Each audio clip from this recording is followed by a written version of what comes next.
శ్రీ మదాంధ్ర మహాభారతం తరాలు మారిన వన్నే తగ్గని అందరి మన్ననలు అందుకుంటూ ఉండే తెలుగు కావ్యం. ఈ పవిత్రమైన మూల గ్రంథం తెలుగులో నన్నయ్య భట్టారకుడు తిక్కన మరియు ఎర్రాప్రగడ అనువాదంతో పూర్తి చేయబడినది ఈ మహోన్నత గ్రంథం. సరళ తెలుగు భాషలో గాడి న్యూస్ ఛానల్లో ప్రతిరోజు పూర్తి అయ్యేంత వరకు అందించటానికి నిశ్చయించాము. ఈ మహాకార్యాన్ని సబ్స్క్రైబ్, షేర్ అండ్ లైక్ చేసి ఆదరించవలసిందిగా, ఆశీర్వదించవలసిందిగా ప్రార్థన. ఇట్లు మీ వడ్డేపల్లి రామకృష్ణ.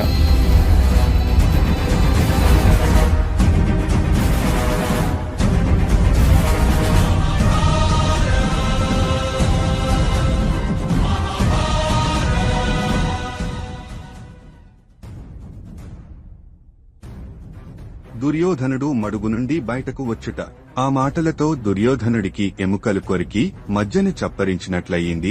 అయినా తన ఆవేశాన్ని అణుచుకుంటూ మడుగులోపల నుండే మాట్లాడసాగాడు.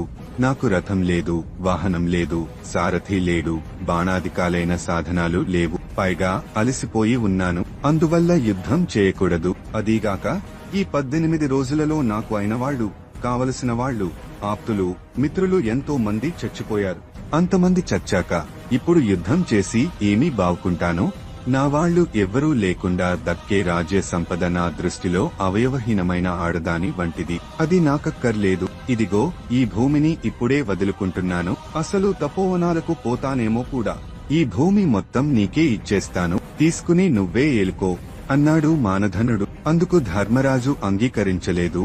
ఈ ముక్క ద్రుపదుడి పురోహితుడు నీ దగ్గరకు వచ్చినప్పుడే అంగీకరించాల్సింది. ఇంత అనర్థం చేశాక ఇప్పుడెందుకు ఈ సహృదయం?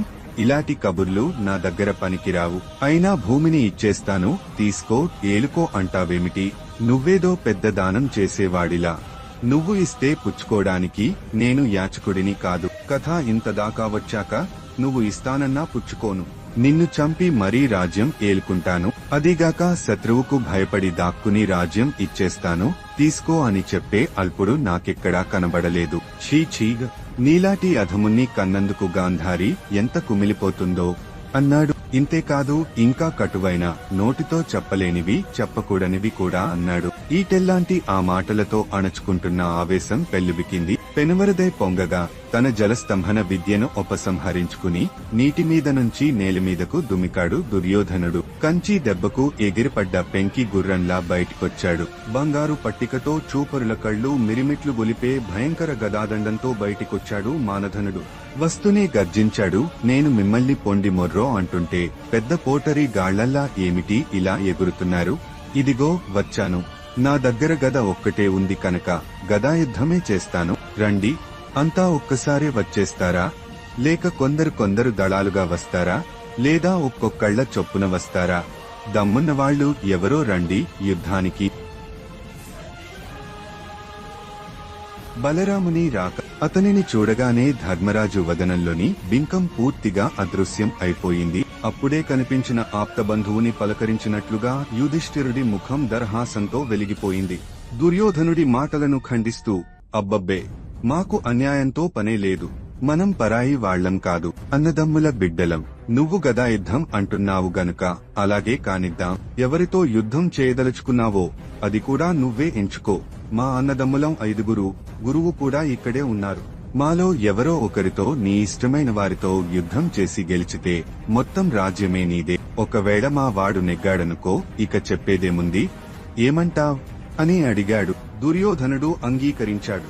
అయితే కృష్ణుడి వచన చాతుర్యం వల్ల భీముడు ముందుకు వచ్చాడు. దుర్యోధనుడు ఒప్పుకున్నాడు. తక్షణమే ధర్మరాజు కవచాలను, తలపాగాలను తెప్పించాడు. తర్వాత అన్నాడు, దుర్యోధన, నిన్ను ప్రాణాలతో విడిచిపెట్టేది లేదు. అందువల్ల ప్రాణం తప్ప ఈ యుద్ధ నిమిత్తంగా నువ్వేం కోరుకున్నా అందిస్తాను. మంచి భోజనం చేయాలని ఉంటే చేసేయి. ఏమైనా దాన ధర్మాలు చేసుకోవాలనుకుంటే చెప్పు. అటువంటివేమీ లేవంటావా? ఆలస్యం దేనికి? దట్టి బిగించు, కొప్పుముడిచి, తలపాగా చుట్టూ కవచం ధరించు. ఇలా అంటున్నానని నేనేదో శత్రువునని అనుకోకు. యుద్ధానికి దిగాంగనుక ఆ ధర్మాలు పాటించాలని చెబుతున్నానే గాని మనం పరాయి వాళ్లం కాదు. రక్త సంబంధికులం. ఆ సంబంధం ఏమీ చెడిపోదు సుమా అని నవ్వాడు ధర్మరాజు. దుర్యోధనుడు యుద్ధానికి సంసిద్ధుడవుతుండగానే భీమదుర్యోధనుల గదాయుద్ధ గురువైన బలరాముడు ఆ ప్రాంతానికి చేరుకున్నాడు. కృష్ణ, దుర్యోధనులతో సహా అందరూ ఆయనకు నమస్కరించి గౌరవించారు. కృష్ణుడికి దుర్యోధనుడికి వ్యతిరేకంగా నిలబడలేక తీర్థయాత్ర నెపంతో యుద్ధం నుండి తప్పుకున్న బలరాముడి రాకతో పాండవ సేనల్లో కొంత కలకలం రేగినా కృష్ణుడు తమ పక్షంలోనే ఉన్నాడు కాబట్టి అది అంతలోనే సద్దుమణిగింది. గురువైన ఆ శీరపాణి సమక్షంలోనే భీమదుర్యోధనులిద్దరూ భీషణమైన గదాయుద్ధానికి ఒడంబడినారు. భీమ దుర్యోధనుల గదా యుద్ధము. దుర్యోధనుడు ధర్మరాజును పిలిచి, మా యుద్ధాన్ని కురుక్షేత్రంలో ఏర్పాటు చేస్తే బాగుంటుంది. అది చాలా పుణ్యస్థలం. ఆ క్షేత్రంలో వీరుడిగా మరణిస్తే నాకాని భీముడి కాని ఉత్తమ లోకాలు సులభంగా లభిస్తాయి అని అన్నాడు. ధర్మరాజు ఒప్పుకున్నాడు. అందరూ కురుక్షేత్రానికి చేరుకున్నారు. ఖనేళ్లు మ్రోగాయి. భీమ దుర్యోధనుల గదలు ఢీకొని నిప్పురవ్వలు జిమ్ముతున్నాయి. గదలు శరీరాలకు తగులుతుంటే కొండమీద బండ దొర్లుతున్నట్లుగా గర్జనలతో ధ్వని పుట్టింది. వారి గదాదండ పరిభ్రమణాలతో పరిసర గాలులు వేడెక్కిపోయాయి. వారి పాదతాడనాలతో కురుక్షేత్రం అడుగు నుంచి వణికింది. గుహాంతర్గత సింహగర్జనల లాంటి పరస్పర తృణీకార వచనాలు, ఆత్మోత్సాహకారక ధ్వనులు, ప్రత్యర్థులను ఉలికపడే భీషణ రావాలు అన్నీ కలిసి భయంకరమైన యుద్ధ వాతావరణాన్ని సృష్టించాయి. ఎదురు దెబ్బ తిన్న ప్రతిసారి వచ్చే ఘోర ధ్వనులతో, గదల ఢీకునేటప్పుడు మారే ఉష్ణోగ్రతతో, ముందుగా ఎదురుచూసిన మౌన దశల మధ్య 17.5 రోజుల యుద్ధాన్ని మరిపించేలా భీమదుర్యోధనుల గదాయుద్ధం సాగింది. పరస్పర దాడులతో వారి శరీరాలపై ఉన్న ఆభరణాలు విడిపోయి పడిపోతూ, గాయాలతో తడిసిన శరీరాలు రక్తధారలతో నిండిపోయాయి. అయినా ఎవ్వరూ తమ గాయాలను లెక్క చేయలేదు.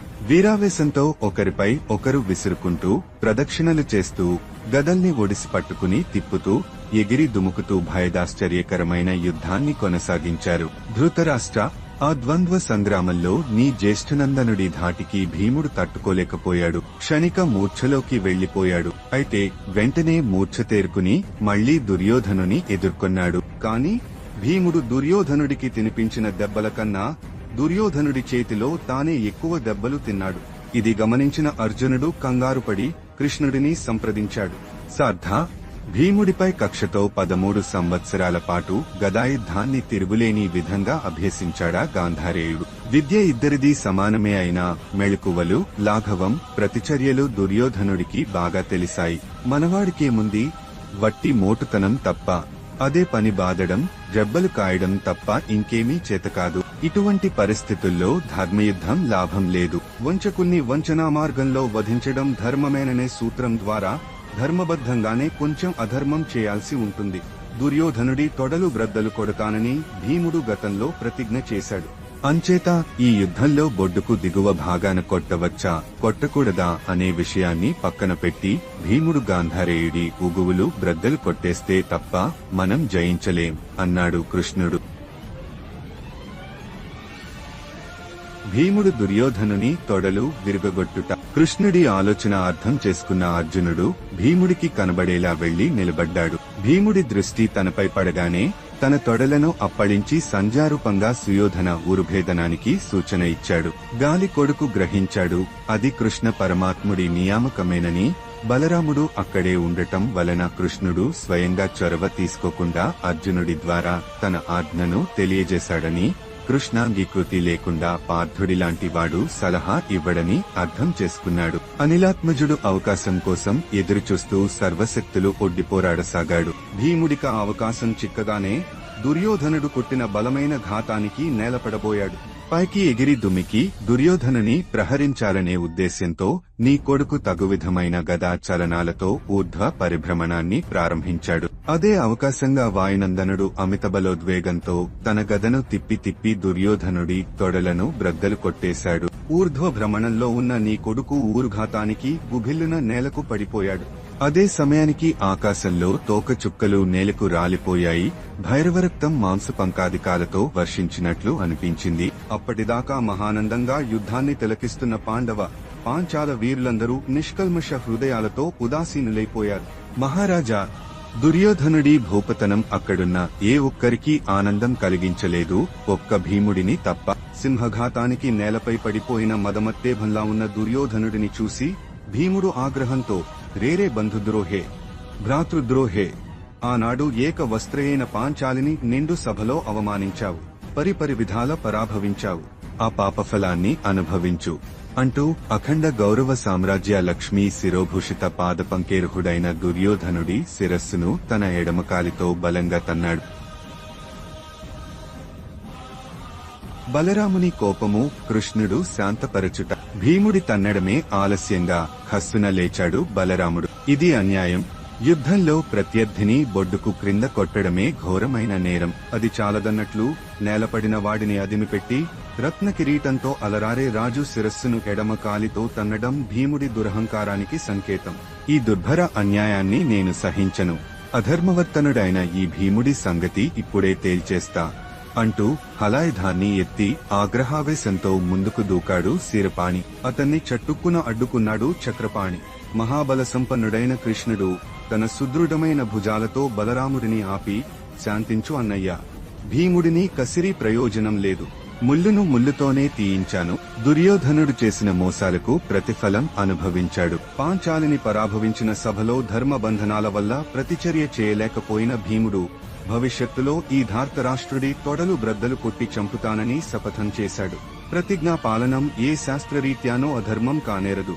కనుక భీముడు దుర్యోధనుడిని అన్యాయంగా చంపాడనుకోవడం అమాయకత్వము, అజ్ఞానము. అదీగాక ఘోర సంగ్రామ వేళ హఠాత్తుగా తొడలు విరిగి చచ్చిపో అని మైత్రేయ ఋషి గాంధారేయుడిని గతంలో శపించాడు. అందువల్ల ఇది ఋషి శాపమే గాని భీముడు చేసిన పాపం ఎంతమాత్రము కాదు. అయినా నువ్వు యుద్ధధర్మం గురించే మాట్లాడతానంటే అందుకు సిద్ధంగానే ఉన్నాను. దుర్యోధనుడు భూమి మీద ఉండగాని యుద్ధం చేస్తూనే ఉన్నాడుగాని వంచించిగాని తొడల మీద కొట్టబడలేదు. అదీకాక అతడు భీముడిపై పడకుండా ఆత్మరక్షణార్థంగా విసిరిన గద తొడలకు తగిలింది. దాన్ని అన్యాయమని తీర్పు చెప్పడం తగదు.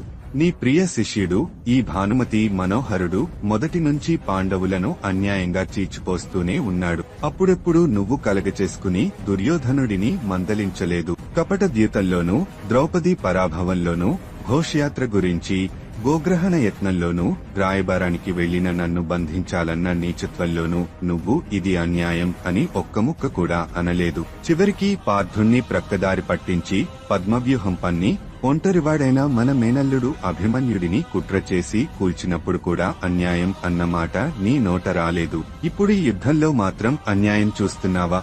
అన్నయ్య విను, ఈ సమస్తం దైవ సంకల్పమే, కాలపురుషుని నిర్ణయమే. పాండవులకు సూదిమొన మోపినంత చోటియేనన్న గాంధారేయుడు చివరికి ఇక్కడే పడిపోవాలని ఉంది. పడిపోయాడు. ఈ న్యాయాన్యాయాల చర్చ ఎక్కడో, ఎప్పుడో, ఎలాగో ఎవరికి తెలుస్తుందో అంటూ బలరాముడిని ఉపశమింపచేశాడు కృష్ణుడు. బలరాముడు ఏమాత్రం ప్రతివాదించలేకపోయాడు. కాని చివరగా మాత్రం భీముడిది అధర్మమని లోకమే చెప్పుకుంటుంది అని అనేసి రుసరుస అక్కడి నుండి వెళ్లిపోయాడు. పాండవులు దుర్యోధనుని వీడిపోవుట. భీముడు దుర్యోధనుడిని చూపిస్తూ, ఓ మహావీరులారా, వీడిని ఇలా తొడలు బ్రద్దలు కొట్టి చంపేస్తానని వీడి పెద్ద తమ్ముడైన దుశ్శాసనుడి రొమ్ము ఛేదించి అతని రక్తం త్రాగుతానని ఎన్నో ఏళ్ల కిందటే ప్రతిజ్ఞ చేశాను. ఇప్పుడు నా ప్రతిజ్ఞలను నేను నెరవేర్చుకున్నాను. దీనివల్ల నాకు స్వర్గమే రానా, నరకమే రానా? ఇది పుణ్యమా, పాపమా? నేను లెక్క చేయదలుచుకోలేదు. ఈ పాండవ ద్రోహిని నేలకొట్టాను. ఇదే నాకు బ్రహ్మానందం అంటూ దుర్యోధనుడి శిరస్సును మరోసారి తన ఎడమ కాలితో తన్నాడు. ఈసారి ధర్మరాజు భీముడిని అడ్డుకున్నాడు. తమ్ముడు, ఎంతైనా వాడు రాజు, వీరుడు, క్షత్రియుడు. యుద్ధంలో అసహాయంగా పడిపోయిన వాడి శిరస్సును ఇందరు వీరుల మధ్య నీ వామపాదంతో తన్నడం న్యాయం కాదు, మర్యాదైన పని కాదు అని మందలించాడు. దోహకోద్విగ్న మానసంతో ధర్మరాజు దుర్యోధనుడి వద్దకు చేరి, సోదరా దుర్యోధన, అంతటివాడివి చివరికిలా పడిపోయావా తమ్ముడా? ఎన్నెన్ని విభేదాలున్నా మనం అన్నదమ్ముల బిడ్డలం కదా, రక్త సంబంధాలు లేకుండా పోతాయా అంటూ విలపించాడు. కదలలేని దుర్యోధనుడిని యుద్ధభూమిలోనే విడిచి పాండవ సైన్యాలన్నీ వెనక్కు మళ్లిపోయాయి. సూర్యుడు అప్పుడే అస్తమించబోతూ ఉన్నాడు. అందరూ కలిసి కౌరవ సేనా స్థావరానికి చేరుకున్నారు. అర్జునుని రథము తగులబడిపోవుట. పాండవుల రథాలు స్థావరానికి చేరుకోగానే ధృష్టద్యుమ్నుడు, శిఖండి, ద్రౌపది కుమారులు, ఇతర పాంచాల వీరులు, రాజులు అందరూ మేము పాండవ సేనా స్థావరాలకు వెడతాం. ఉదయం హస్తినాపుర ప్రస్థాన సమయంలో కలుద్దాం అని చెప్పి వెళ్లిపోయారు. అక్కడ సాత్యకి, కృష్ణుడు, పాండవులు, వారి సారథులు మాత్రమే మిగిలారు. ఆ స్థావరాల వద్ద పాండవులు తమ రథాల్లో మసలుతుండగా కౌరవ పరివారమంతా వినయంగా నిలిచి వారి ఆధిపత్యాన్ని శిరసావహించింది. అనంతరం శిబిరాల ప్రాంతంలో పాండవులు తమ రథాల నుంచి క్రిందికి దిగాలనుకున్నారు. అందరూ దిగిన తర్వాత అర్జునుడు ముందుగా రథం నుండి దిగాడు. ఆ వెంటనే వాసుదేవుడు గుర్రాల పగ్గాలు జాగ్రత్తగా ముడిచి తాను కూర్చున్న స్థానంలో అతి మెలకువగా ఉంచి బరువు తగ్గిస్తున్నట్టు గుర్రాలకు తెలియనంత జాగ్రత్తగా క్రిందికి దిగాడు. కృష్ణుడు దిగిన వెంటనే రథంపై ఉన్న హనుమధ్వజం భూతగణ సమేతంగా అదృశ్యం అయిపోయింది. పాండవులు ఆశ్చర్యపోతుండగానే అర్జునుడి రథం ఒక్కసారిగా భగ్గున ఎగిసిపడి మంటలతో సహా మాయమైపోయింది. ఎవరికీ ఏమీ అర్థం కాలేదు. అర్జునుడు ఆశ్చర్యంతో వనమాలిని చూశాడు. నందనందనుడు నవ్వుతూ, ఈ యుద్ధకాలంలో భీష్మ, ద్రోణ, కర్ణ, కృప, అశ్వత్థాములు ప్రయోగించిన అస్త్రశస్త్రాల అగ్ని అది. ఎప్పుడో తగలబడిపోవలసిన ఈ రథాన్ని ఇప్పటివరకు కాపాడుతూ వచ్చాను. యుద్ధం అయిపోయింది. దీని అవసరమూ తీరింది. అందుకే ఇప్పుడు ఆ అస్త్రశస్త్రాగ్నులకు నా అడ్డం తప్పించాను. అవి విజృంభించాయి అంతే అని చెప్పాడు. దైన్యంతో కూడిన ఆనందంతో ధర్మరాజు దేవదేవా అంటూ భక్తిపూర్వకంగా నమస్కరించగా కృష్ణుడు అతన్ని పైకి లేపుతూ, బావా ధర్మనందన, నేను ఉపప్లవ్యానికి వచ్చి నిన్ను దర్శించినప్పుడు నువ్వు నాకు మధుపర్కాలు సమర్పించి అర్జునుడి రక్షణ బాధ్యత నాకు అప్పగించావు. ఇప్పుడు నేను నా బాధ్యతను నెరవేర్చాను. యుద్ధంలో జయం సాధింపజేశాను. ఇదిగో నీ తమ్ముని నీ చేతికి అప్పగిస్తున్నాను అంటూ అర్జునుడి చేతిని ధర్మరాజు చేతిలో పెట్టాడు. ఆ తర్వాత కౌరవ శిబిరాలు శిథిలావస్థలో ఉండటం వల్ల అక్కడ రాత్రివేళ విశ్రాంతి తీసుకోవడం తగదని కృష్ణుడు సూచించాడు. అప్పటికే దారుకుడు కృష్ణస్యందనాన్ని అక్కడికి తీసుకొచ్చి ఉంచాడు. వాసుదేవుని ఆజ్ఞతో సాత్యకి, పాండవులు వేర్వేరు వాహనాలను అధిరోహించిన తర్వాత కృష్ణుడు తన స్వీయ రథాన్ని అధిరోహించాడు. రథికులు, సారథులు కలిపి 14 మంది ఆ రాత్రి ఓఘవతి నదీ తీరాన్ని చేరుకుని అక్కడ విశ్రమించారు. రూపాశ్వత్థామలు దుర్యోధనుని చూచుట అశ్వత్థామ ప్రతిజ్ఞ. ధృతరాష్ట్ర, పాండవులంతా వెనక్కి వెళ్లిన తరువాత నేను వెళ్లి దుర్యోధనుడిని దర్శించాను. అతని దుస్థితిని చూసి ఎంతగానో విలపించాను. ఆ సమయంలో కూడా సుయోధనుడు పాండవులది అన్యాయం అంటూ వారిని దుయ్యబడుతూనే ఉన్నాడు. ధార్తరాష్ట్రుడి పరిస్థితి తెలిసి పరిసర గ్రామవాసులు, ముని ఆశ్రమవాసులు అతన్ని చూడటానికి పోగయ్యారు. కాని దుర్యోధనుడు వారందరికీ కూడా పాండవులు అన్యాయపరులు అనే చెప్పసాగాడు. ఆ సమయానికి ఆ ప్రాంతంలోనే సంచరిస్తున్న కృతవర్మ, కృపాచార్య, అశ్వత్థామల గురించి గ్రామీణులు తెలియజేశారు. వారి విసననే వారు తమ రథాలపై అత్యంత వేగంగా వచ్చి దుర్యోధనుని సందర్శించారు. ద్రోణపతనం నాటికంటే ఎక్కువగా కోపంతో ఊగిపోయాడు అశ్వత్థామ. దుర్యోధన, మా నాన్న ద్రోణుడిని అన్యాయంగా చంపారు. ఇప్పుడు నిన్ను అన్యాయంగా చంపారు. పైగా పాండవులు నీ శిరస్సుపై ఉన్న మణిమండల మండితమైన కిరీటాన్ని కూడా అవమానించారు. భీముడు తన ఎడంకాలితో నీ తల తన్నే స్థితికి తీసుకువచ్చాడు. విను నా ప్రతిజ్ఞను.